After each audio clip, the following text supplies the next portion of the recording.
অভিষেকের phone number clone করে তৃণমূল নেতাকে ফোন, অভিষেকের নাম করে রায়গঞ্জ পুরসভার ভাইস চেয়ারম্যানকে ফোন, জমির সমস্যা মিটিয়ে দেওয়ার কথা বলে উপপুরপ্রধানকে ফোন, ফোনে গলার আওয়াজ শুনে সন্দেহ হওয়ায় অভিষেকের পিএকে ফোন, শেক্সপিয়ার সরণি থানায় অভিযোগ দায়ের, দিল্লি থেকে গ্রেফতার এক।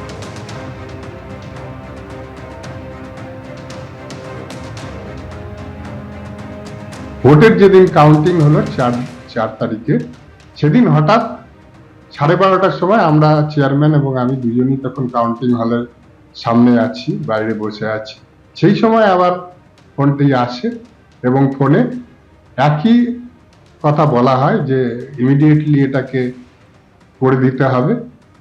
তখন আমি ভাইস চেয়ারম্যান হিসাবে ফোনটা নেই এবং ওনার সাথে কথা বলি। তাতে আমার তখনই ভয়েসেই কনফিউশন হয়ে গেছিল এবং সন্দেহ জেগেছিল যে এটা মনে হয় অভিষেক ব্যানার্জি গলা নয়, কারণ আমরা বিভিন্ন সময় ভিডিও কনফারেন্স ওনার মিটিংয়ে অ্যাটেন্ড করি। সেই জায়গা থেকে আমাদের মনেই হয়েছিল এটা অভিষেক বন্দ্যোপাধ্যায় গলা নয়। সেটা অভিষেক বন্দ্যোপাধ্যায়ের যিনি পিএ আছেন সেই কল রেকর্ডিংটা আমি অভিষেক বন্দ্যোপাধ্যায়ের পিএর কাছে পাঠাই এবং ঘটনা বিস্তারিতভাবে তাদেরকে জানাই।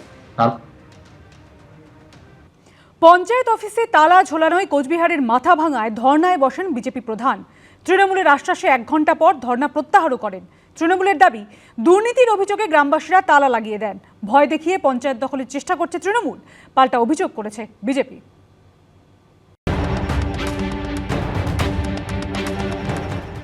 অফিস স্টাফ সহ যতক্ষণ না পর্যন্ত আমাকে অফিসে ঢুকতে দেওয়া না হচ্ছে ততক্ষণ পর্যন্ত আমি অনশনে থাকবো। কোচবিহার লোকসভা কেন্দ্রে বিজেপি প্রার্থী নিশীথ প্রামাণিক হেরে যাওয়ার পর থেকেই বিজেপি পরিচালিত একাধিক পঞ্চায়েত একে একে দখল করেছে তৃণমূল। এর মধ্যে বৃহস্পতিবার মাথাভাঙা 2 নম্বর ব্লকে বিজেপি পরিচালিত রুইডাঙ্গা গ্রাম পঞ্চায়েতে দেখা গেল অন্য ছবি। পঞ্চায়েত অফিসে তালা ঝোলানোর প্রতিবাদে ধর্নায় বসেছিলেন খোদ প্রধান। তার অভিযোগ, মঙ্গলবার দুপুরে পঞ্চায়েত অফিসে তালা লাগিয়ে দেওয়া হয়। প্রতিবাদে এদিন সকালে পঞ্চায়েত অফিসের গেটে ধর্নায় বসেন তিনি। অফিস স্টাফ সহ যতক্ষণ না পর্যন্ত আমাকে অফিসে ঢুকতে দেওয়া না হচ্ছে ততক্ষণ পর্যন্ত আমি অনশনে থাকবো। বিজেপির অভিযোগ, তৃণমূলই পঞ্চায়েতে তালা ঝুলিয়ে দিয়েছিল। তৃণমূল প্রথমে তালা লাগালো, পরে চাপে পড়ে আশ্বাস দিচ্ছে এই নাটক বন্ধ করুক, ভবিষ্যতে যেন আর কোথাও এরকম তালা না লাগায়। যদি তালা লাগায় তাহলে কিন্তু অঞ্চল অফিসের সামনে এরকমই ধর্নায় বসা হবে। তবে এদিন যখন বিজেপির পঞ্চায়েত প্রধান ধর্নায় বসেছিলেন তখন দেখা দিল অন্য চমক। সেখানে হাজির হন তৃণমূল পঞ্চায়েত সদস্য ও শাসক দলের অন্যান্য নেতাকর্মীরা। 1 ঘন্টা পর তাদের আশ্বাসেই ধর্না তুলে নেন বিজেপির প্রধান। আপনি নিরপেক্ষভাবে কাজ করবেন, অবশ্যই ওরা বললো যে আমরা তোমার অফিস খুলে দিচ্ছি, হ্যাঁ তুমি আজ থেকে নিশ্চিতভাবে অফিস করবে, অফিস স্টাফের সঙ্গে থাকবে।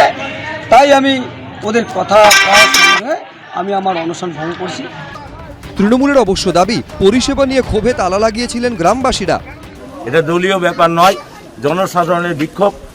আমরা প্রধানকে অনুরোধ করছি যে আপনি এখানে অনশনে বসতে পারবেন না, আপনি এখান থেকে ওঠেন।